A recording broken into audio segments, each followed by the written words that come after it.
नमस्कार दोस्तों, library science के ऑनलाइन क्लासेज में आपका स्वागत है। दोस्तों, कच्चा चिट्ठा पार्ट शुरू कर चुके हैं और कच्चा चिट्ठा पार्ट में आपको फर्स्ट यूनिट से खूब सारे वीडियो मिल रहे हैं। जल्दी जैसे ही फर्स्ट यूनिट के सारे टॉपिक पूरे हो जाएंगे उसके बाद में आपके लिए सेकंड यूनिट डालना शुरू करेंगे और लगातार आपके लिए 5 यूनिट के वीडियो डालेंगे। तो आज अपने एक नए टॉपिक के साथ में आज पुनः हाजिर हैं आपके सामने। दोस्तों, आज का अपना जो टॉपिक रहेगा वो रहेगा राजा राजा राम राजा राम मोहन राय राजा Ram Mohan Roy library foundation. Library foundation आज का क्या रहेगा दोस्तों? आज का अपना टॉपिक रहेगा राजा राम मोहन राय लाइब्रेरी फाउंडेशन। आज का अपना टॉपिक है। यानी दोस्तों, इसको शॉर्ट में अगर बात करें तो ये शॉर्ट में है RRLF। शॉर्ट में है RRLF। कुछ जगह इसके लिए लिखा रहेगा रामालिब्रो, कुछ जगह लिखा रहेगा रामालिब्रो, या कुछ किताबों में इसके नाम के आगे लिखा रहेगा रामालिब्रा। तो सारे नाम क्या हैं भाई? एक ही हैं, यानी एक ही पुस्तकालय संघ है और इस एक ही पुस्तकालय संघ के क्या हैं? ये सारे नाम हैं, यानी राजा राम मोहन राय लाइब्रेरी फाउंडेशन या फिर RRLF या फिर आप बात करो तो रामालिब्रो या रामालिब्रा। ये सारे क्या हैं? एक ही पुस्तकालय संघ है। और इस एक ही पुस्तकालय संघ की अगर बात करें दोस्तों तो सबसे पहले अपन बात करेंगे इसकी स्थापना की। तो आप यूँ समझो, इसकी स्थापना जो है वो आधुनिक भारत के जनक, आधुनिक भारत के जनक, यानी सीधी सीधी बात करेंगे। देखो, आधुनिक भारत के जनक, आधुनिक भारत के जनक बात करें दोस्तों जनक की, तो जनक में आप लोगे आधुनिक भारत के जनक राजा राम मोहन राय। राजा राम मोहन राय, राजा राम मोहन राय के जन्म के, राजा राम मोहन राय के 200वें जन्म दिवस के उपलक्ष्य में, 200वें जन्म दिवस, 200वें जन्म दिवस के उपलक्ष्य में, 200वें जन्म दिवस के उपलक्ष्य में बात करें 22 मई सन 1972 को, 22 मई सन 1972 को इसकी क्या की गई थी भाई? इसकी स्थापना की गई थी। यानी 1972 बात करें दोस्तों तो सन 1772 में राजा राम मोहन राय का जन्म हुआ था और उनके जन्म के 200वें जन्म दिवस के उपलक्ष्य में, यानी 1972 को, 22 मई सन 1972 को इसकी क्या की गई थी? स्थापना की गई थी। और बात करें दोस्तों, ये भारत सरकार के किस मंत्रालय के अधीन काम करता है? तो यहाँ से सबसे पहला क्वेश्चन यही आया हुआ है, तो वो आप याद रखिएगा। ये भारत सरकार के संस्कृति मंत्रालय, भारत सरकार के संस्कृति मंत्रालय के अधीन क्या करता है? भारत सरकार के संस्कृति मंत्रालय के अधीन कार्य करता है, यानी भारत सरकार के संस्कृति मंत्रालय के अधीन कार्य करता है। और बात करें दोस्तों इसका मुख्य उद्देश्य क्या है? तो इसका मुख्य उद्देश्य जो है वो सार्वजनिक पुस्तकालयों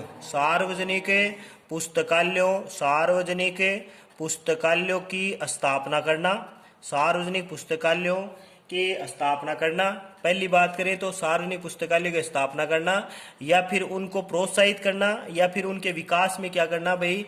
महत्वपूर्ण भूमिका निभाना या प्रोत्साहन देना। ये इस पुस्तकालय संघ के क्या है? प्रमुख उद्देश्य हैं। दोस्तों, ये प्रश्न जो है ये पहले KVS एग्जाम 2018 में पूछा गया है कि सार्वजनिक पुस्तकालयों का विकास मुख्यतः किसका प्रमुख उद्देश्य है? तो RRLF।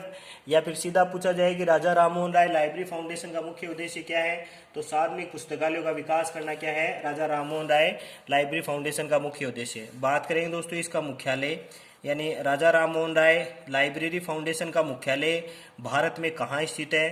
तो आप सीधा सा याद रखेंगे, ये है salt lake Calcutta. Salt lake Calcutta में इसका क्या है? मुख्यालय स्थित है। साल्ट लेक कलकत्ता में इसका क्या है भाई? मुख्यालय स्थित है। और साथ ही बात करें दोस्तों इसका रजिस्ट्रेशन, यानी रजिस्ट्रेशन बोले तो पंजीकरण, इसका पंजीकरण किस एक्ट के तहत किया गया है? ये भी बहुत इंपॉर्टेंट है, पहले UGC नेट एग्जाम में पूछा गया है, तो आप इसको भी थोड़ा सा ध्यान रखेंगे। इसका जो पंजीकरण की अगर बात करें दोस्तों तो इसका पंजीकरण जो है वो है West Bengal registration society act, West Bengal registration society act सन 1961 के भाग 21 के तहत इसका क्या किया गया है? इसका पंजीकरण किया गया है। किसका पंजीकरण किया गया है? तो दोस्तों आप याद रखिएगा RRRLF के RRRLF का क्या किया गया है, पंजीकरण किया गया है। साथ ही दोस्तों बात करेंगे तो मुख्यालय तो इसका साल्ट लेक कलकत्ता में स्थित है, परंतु बात करें तो इसके 4 क्षेत्रीय कार्यालय स्थित हैं। इसके क्या है भाई, 4 क्षेत्रीय कार्यालय, 4 क्षेत्रीय कार्यालय स्थित हैं। अगर बात करें दोस्तों इसके 4 क्षेत्रीय कार्यालयों की, तो आप इन चारों के नाम याद रखेंगे, एग्जाम में पूछे जा सकते हैं, यहाँ से ये इंपॉर्टेंट है तो आप याद रखिएगा। सबसे पहले तो बात करें दोस्तों उत्तर में, तो उत्तर में तो इसका क्षेत्रीय कार्यालय है वो है नई दिल्ली। उत्तर में तो बात करें दोस्तों, तो उत्तर में तो है क्या भाई, नई दिल्ली। यानी उत्तर में अगर बात करें तो उत्तर में तो क्षेत्रीय कार्यालय है नई दिल्ली। साथ ही बात करें दोस्तों दक्षिण में, तो दक्षिण में अगर बात करें तो इसका क्षेत्रीय कार्यालय जो है दक्षिण में वो है चेन्नई, वो है क्या भाई, चेन्नई।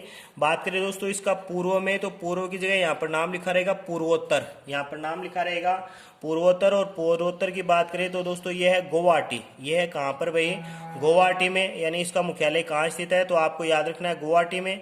साथ ही बात करें दोस्तों इसका पश्चिम में मुख्यालय कहाँ है, तो पश्चिम में आप इसको याद रखिएगा, पश्चिम में इसका मुख्यालय जो है वो मुंबई में स्थित है। पश्चिम में इसका मुख्यालय कहाँ है, इसका पश्चिम में मुख्यालय जो है वो मुंबई में स्थित है। साथ ही दोस्तों बात करेंगे यहाँ से महत्वपूर्ण है, देखो कि ये जो रामालिब्रो या RRRLF जो है ये भारत में क्या जारी करने का कार्य करता है, तो यहाँ से सबसे इम्पोर्टेंट है वो है ISBN, वो है सबसे इम्पोर्टेंट क्या है, ISBN। देखो बात करें दोस्तों ISBN ये है इंटरनेशनल स्टैंडर्ड बुक नंबर, जिसका एक पूरा वीडियो आपको आने वाले दिनों में कच्चा चिट्ठा पार्ट के नाम से मिल जाएगा। तो भारत में अगर बात करें दोस्तों तो ISBN यानी इंटरनेशनल स्टैंडर्ड बुक नंबर ये जारी करने का कार्य, ये जारी करने का कार्य कौन करता है, तो ये जारी करने का कार्य जो है दोस्तों वो RRRLF करता है। ये जारी करने का कार्य कौन करता है, RRRLF। कब से कर रहा है दोस्तों, तो याद रखिएगा RRRLF जो है वो सन 1985 से, यानी सन 1985 से ये कार्य क्या है, भारत में क्या है, शुरू कर चुका है। बात करें दोस्तों ये 1985 से लेकर सन 2011 तक, सन 2011 तक यह जो ISBN जारी करने का कार्य जो है वो इसका मुख्यालय यानी कलकत्ता जो है, साल्ट लेक कलकत्ता जो है वो इसको क्या करता था, इसको प्रकाशित करता था। साल्ट लेक कलकत्ता इसको क्या करता था, प्रकाशित करता था। लेकिन सन 2011 में इसका ये जो ISBN जारी करने वाला कार्य है, देखो मैं यहाँ मुख्यालय की बात नहीं कर रहा हूँ, मैं यहाँ बात कर रहा हूँ ISBN जारी करने का कार्य। ISBN जारी करने का कार्य जो है वो नई दिल्ली यानी इसका क्षेत्रीय कार्यालय जो उत्तर में स्थित है, नई दिल्ली के द्वारा सन 2011 से क्या किया जाने लग गया, इसका ISBN जारी करने का कार्य जो है वो नई दिल्ली इसका जो क्षेत्रीय कार्यालय है उसके द्वारा किया जाना शुरू कर दिया गया। दोस्तों ये प्रश्न एग्जाम में आया हुआ है तो यहाँ से इंपॉर्टेंट है, आप याद रखिएगा। नई दिल्ली जो इसका क्षेत्रीय कार्यालय है, जो बात करें दोस्तों तो वो कब से 2011 से ISBN जारी करने का कार्य क्या है, नई दिल्ली के द्वारा किया जाने लग गया। 1985 से लेकर सन 2011 तक कौन करता था, तो वो आप याद रखिएगा, वो इसका मुख्यालय साल्ट लेक कलकत्ता जो है वो क्या करता था, इसको जारी करने का कार्य करता था। दोस्तों ये बात एग्जाम में आई हुई है KVS एग्जाम में, तो आप इसका थोड़ा सा क्या रखेंगे, ध्यान रखेंगे। साथ ही दोस्तों बात करेंगे इसके द्वारा RRRLF के द्वारा भारत में वित्तीय सहायता, RRRLF के द्वारा भारत में सार्वजनिक पुस्तकालयों को क्या दी जाती है, वित्तीय सहायता। और ये वित्तीय सहायता 3 स्वरूप में होती है। देखो कौन से 3 स्वरूप है उसके अनुसार मैं यहाँ पर विभाजित कर देता हूँ। ये 3 स्वरूप की अगर बात करें दोस्तों तो सबसे पहले तो है विकसित राज्य, सबसे पहले तो है क्या भाई, विकसित राज्य, यानी विकसित राज्यों को इस अनुपात में अनुदान देता है। साथ ही उसके बाद में बात करें तो विकासशील राज्य, विकासशील राज्य, और विकासशील राज्य के बाद में अगर बात करें दोस्तों तो है पूर्वोत्तर भारत के राज्य। तीसरा जो है वो है क्या भाई, पूर्वोत्तर भारत के राज्य।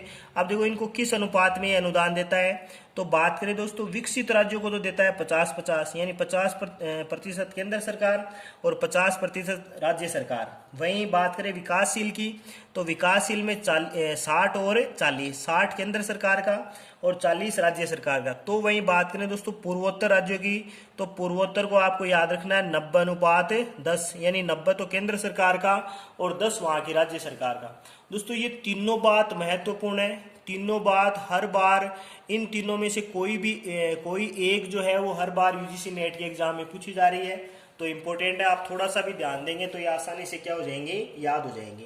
साथ ही दोस्तों और बात करेंगे, देखो जब ये सबसे पहले बना था, ये ट्रिपल RLF जो बना था, तो इसको बनाने में महत्वपूर्ण भूमिका डॉक्टर डीपी बरुआ की थी। डॉक्टर डीपी बरुआ की क्या थी भाई, महत्वपूर्ण भूमिका थी। और आप याद रखिएगा दोस्तों, ये जो डीपी बरुआ जो है, ये डीपी बरुआ जो है वही इसके क्या रहे हैं भाई, इसके प्रथम अध्यक्ष रहे हैं। यानी डॉक्टर डीपी बरुआ जो थे दोस्तों, वही इसके क्या थे, इसके प्रथम अध्यक्ष थे। किसके प्रथम अध्यक्ष थे, तो आपको याद रखना है ट्रिपल RLF के क्या थे, प्रथम अध्यक्ष थे। दोस्तों ये जो डॉक्टर डीपी बरुआ जो है, ये भारत में नेपलिस की भी अपन बात करेंगे, और दोस्तों नेपलिस का भी एक पूरा वीडियो डालेंगे। यानी national policy on library and information system, national policy on library and information system, यानी आप यूँ समझो इसको राष्ट्रीय पुस्तकालय नीति, राष्ट्रीय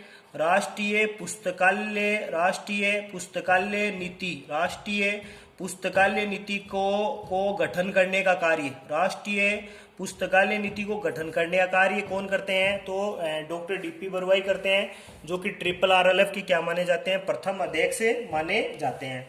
यहाँ पर दोस्तों बात कर लेते हैं इसके वर्तमान अध्यक्ष। तो देखो 2 विवरण मैं यहाँ लिखूंगा, सन 2018 तक अगर बात करें दोस्तों, तो यहाँ पर आपको याद रखना है ब्रजकिशोर शर्मा। सन 2018 तक बात करें तब तो आपको नाम याद रखना है ब्रजकिशोर शर्मा। यहाँ पर नाम के आगे एक प्रोफेसर और जोड़ दीजिए दोस्तों। सन 2018 तक बात करें तब तो थे प्रोफेसर ब्रजकिशोर शर्मा।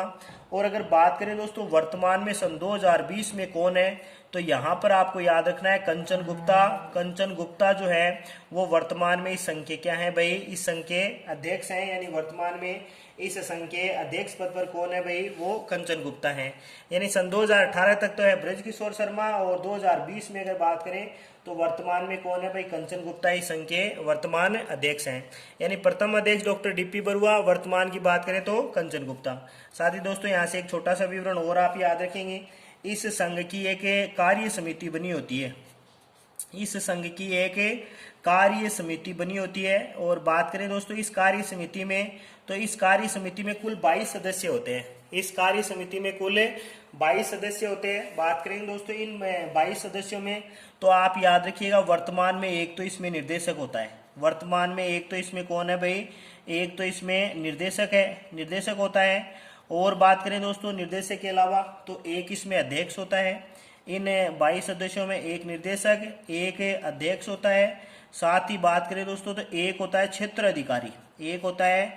अधिकारी, जिसको फील्ड ऑफिसर माना जाता है। यानी क्षेत्राधिकारी होता है एक फील्ड ऑफिसर। और बात करें दोस्तों इसमें तो और अपन शामिल करें तो एक इसमें होता है लेखा अधिकारी, एक उसमें होता है लेखा अधिकारी,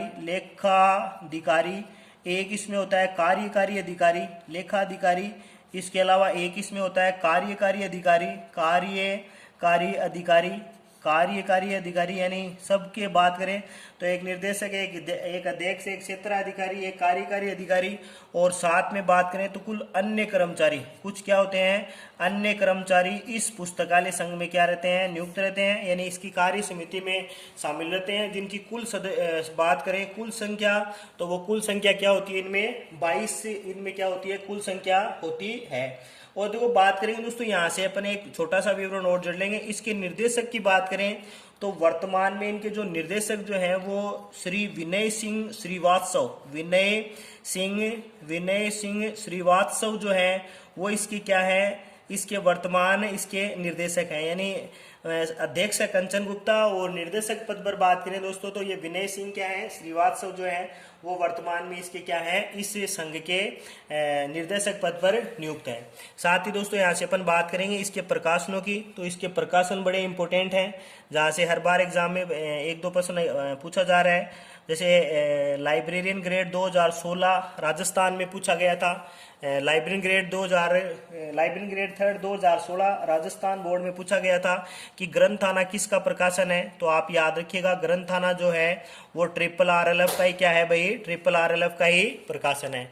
तो पहला प्रकाशन तो हो गया ग्रंथाना, पहला प्रकाशन तो हो गया क्या भाई, ग्रंथाना। इसके अलावा बात करें दोस्तों तो इसके अलावा इसका प्रकाशन हो जाएगा, वो हो जाएगा टैगोर बिब्लियोग्राफी, वो हो जाएगा क्या भाई, टैगोर बिब्लियोग्राफी, इसका क्या हो जाएगा, प्रकाशन हो जाएगा। तो दूसरा प्रकाशन हो गया टैगोर बिब्लियोग्राफी।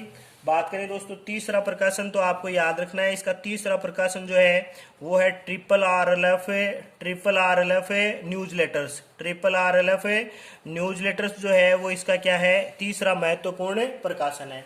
साथ ही दोस्तों बात करेंगे इसके और प्रकाशनों की, तो इसका चौथा महत्वपूर्ण प्रकाशन जो है वो ये प्रकाशित करता है RRLF news letters. RRLF news letters का क्या करता है, प्रकाशन करता है। साथ ही RRLF annual report, RRLF annual reports का भी क्या करता है, रिपोर्ट्स का भी प्रकाशन करता है। अब यहाँ पर एक इसका सबसे इंपॉर्टेंट प्रकाशन रहेगा प्रकाशन नंबर 5, तो वो भी आप याद रखिएगा दोस्तों। ये जारी करता है डायरेक्टरीज, ये जारी करता है directories of public library, directories of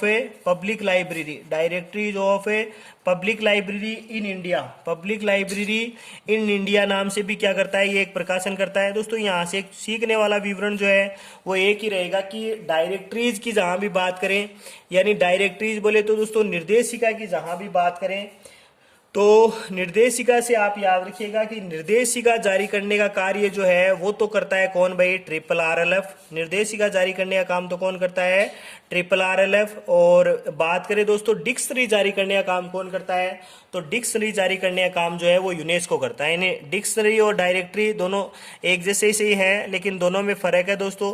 dictionary जारी करता है वो तो करता है यूनेस्को, डिक्शनरी जारी करता है वो तो कौन करता है भाई, यूनेस्को। और बात करें दोस्तों डायरेक्टरीज की, तो डायरेक्टरीज यानी निर्देशिका जारी करता है वो कौन है, RRLF है, वो क्या करता है, जारी करता है। दोस्तों एक बार पूरा विवरण ले लेंगे, बाद में आगे बात करेंगे इसके उद्देश्यों की, तो एक साथ ही शामिल कर लेंगे। देखो राजा राममोहन राय लाइब्रेरी फाउंडेशन है, यानी RRLF राजा राममोहन राय पुस्तकालय संघ 22 मई 1972 को बना, भारत सरकार के संस्कृति मंत्रालय के अधीन कार्य करता है। सार्वजनिक पुस्तकालयों को प्रोत्साहन देना या उनके विकास में सहायता देना ये इसका प्रमुख कार्य है। मुख्यालय साल्ट लेक कलकत्ता में स्थित है। 4 प्रमुख क्षेत्रीय कार्यालय हैं, उत्तर, दक्षिण, पूर्वोत्तर और पश्चिम भारत में। पश्चिम में बात करें, उत्तर में नई दिल्ली, दक्षिण में चेन्नई, पूर्वोत्तर में गुवाहाटी, पश्चिम में मुंबई है। और सबका विवरण दोस्तों यहाँ से निश्चित अनुपात में क्या देता है, ये अनुदान देता है। अनुदान है वो विकसित राज्यों के लिए 50-50 और विकासशील राज्यों के लिए 60-40। पूर्वोत्तर भारत यानी जो 7 सिस्टर्स के नाम से जाने जाते हैं वहां पर 90 और 10 यानी 90-10 के अनुपात में क्या देता है, ये अनुदान की व्यवस्था करता है। बात करेंगे दोस्तों इसके उद्देश्यों की, तो अपन कच्चा चिट्ठा पार्ट में शामिल करते हैं RRLF के उद्देश्य। देखो यहाँ से उद्देश्यों को बताना ज्यादा जरूरी नहीं था, लेकिन फिर भी दोस्तों यहाँ से एक प्रश्न जो है वो इम्पोर्टेंट है। वो क्या इम्पोर्टेंट है, वो सबसे पहले मैं वही शामिल करूंगा। देखो इम्पोर्टेंट है कि नेहरू युवा केंद्रों का निर्माण कौन करता है, नेहरू युवा केंद्रों का निर्माण, नेहरू युवा केंद्रों के द्वारा पुस्तकालय की सेवाओं को ग्रामीण स्तर पर बढ़ावा देने का काम कौन करता है, तो आपको याद रखना है नेहरू युवा केंद्रों के माध्यम से ग्रामीण स्तर पर पुस्तकालय की सेवा, नेहरू युवा केंद्रों के माध्यम से ग्रामीण स्तर पर पुस्तकालयों की सेवा को बढ़ावा देने का कार्य, पुस्तकालय की सेवा को बढ़ावा देने का कार्य कौन करता है, तो वो कौन करता है, वो RRLF करता है। यानी RRLF का प्रमुख उद्देश्य में पहली बात शामिल करें तो वो है नेहरू युवा केंद्रों के द्वारा ग्रामीण स्तर पर पुस्तकालय की सेवा को क्या करना, बढ़ावा देना। और बात करें दोस्तों तो आपको याद रखना है पुस्तकालय विज्ञान में शोध व अनुसंधान को बढ़ावा देना, पुस्तकालय विज्ञान में शोध व अनुसंधान को बढ़ावा देना। यानी यहाँ से ये सभी इसके क्या है, इसके महत्वपूर्ण क्या है, उद्देश्य है, और सबकी अपन क्या करेंगे यहाँ एक एक लाइन में चर्चा करेंगे। और बात करें दोस्तों तो यहाँ से तीसरा प्रमुख है वो है सार्वजनिक पुस्तकालयों का विकास, वो है सार्वजनिक पुस्तकालयों का क्या करना भाई, विकास करना, और साथ ही उनको क्या प्रदान करना, उनको प्रोत्साहन प्रदान करना। सार्वजनिक पुस्तकालयों का विकास और उनको क्या प्रदान करना भाई, प्रोत्साहन प्रदान करना इसका मुख्य उद्देश्य है। और बात करें दोस्तों तो ये राज्य सरकारों के सहयोग से ये क्या करता है, राज्य सरकारों के सहयोग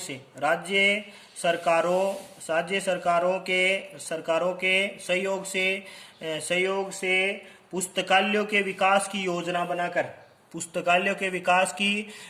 बनाकर पुस्तकालय आंदोलन को बढ़ावा देना चाहता है। पुस्तकालय आंदोलन को क्या देना चाहते हैं भाई, बढ़ावा देना चाहते हैं।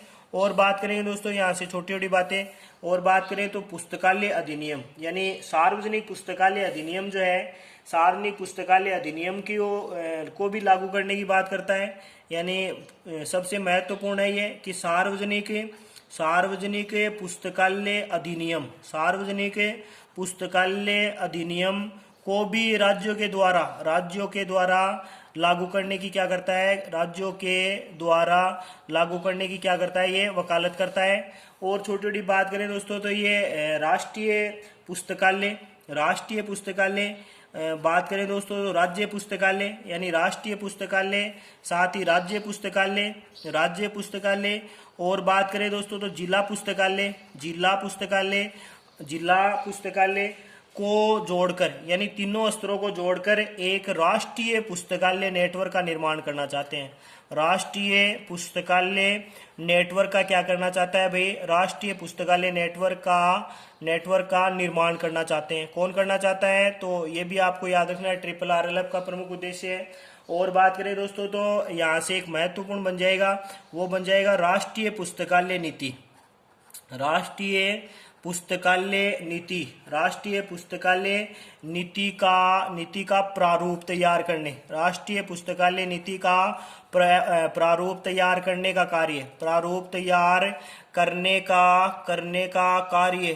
कार्य भी कौन करता है, तो आप याद रखना है, वो आपको RRRLF क्या है, इसको लागू करने का कार्य करता है। और यहाँ भी देखो RRRLF में महत्वपूर्ण भूमिका कौन निभाता है, तो आपको पहले ही बात कर चुके हैं, डॉक्टर डीपी बरुआ इस कार्य में क्या करते हैं, डॉक्टर डीपी बरुआ इस कार्य में महत्वपूर्ण भूमिका निभाते हैं, तो उनको भी आप क्या रखेंगे, याद रखेंगे। दोस्तों सारा इंपॉर्टेंट है, यहाँ से जो एग्जाम में प्रश्न पूछे गए हैं वो इस बार जो कैंसिल हुआ वो पूछा गया RRRLF का मुख्यालय कहाँ है, तो आप सीधा सा बता देंगे साल्ट लेक कलकत्ता में स्थित है। यानी मैं वही लिख रहा हूँ जो एग्जाम में पूछे गए हैं, मुख्यालय कहाँ स्थित है। साथ ही इसका पंजीकरण किस एक्ट के तहत किया गया है वो पूछा गया है। साथ ही इसका पूछा गया है कि ये किस प्रकार के पुस्तकालय के विकास में योगदान देता है, तो आपको याद रखना है सार्वजनिक पुस्तकालय के विकास में योगदान देता है।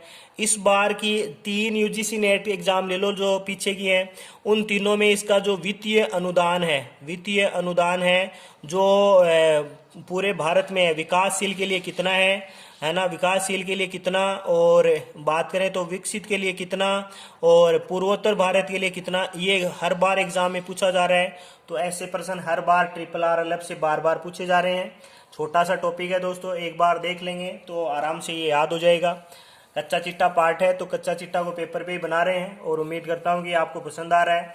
अगर आपको ये पसंद आए तो आप इसको अपने दोस्तों के साथ में शेयर कीजिए, कमेंट कीजिए। चैनल पर अगर आप नए हैं तो चैनल को सब्सक्राइब कीजिए। एक नए वीडियो के साथ में दोबारा मिलेंगे, तब तक के लिए जय हिंद।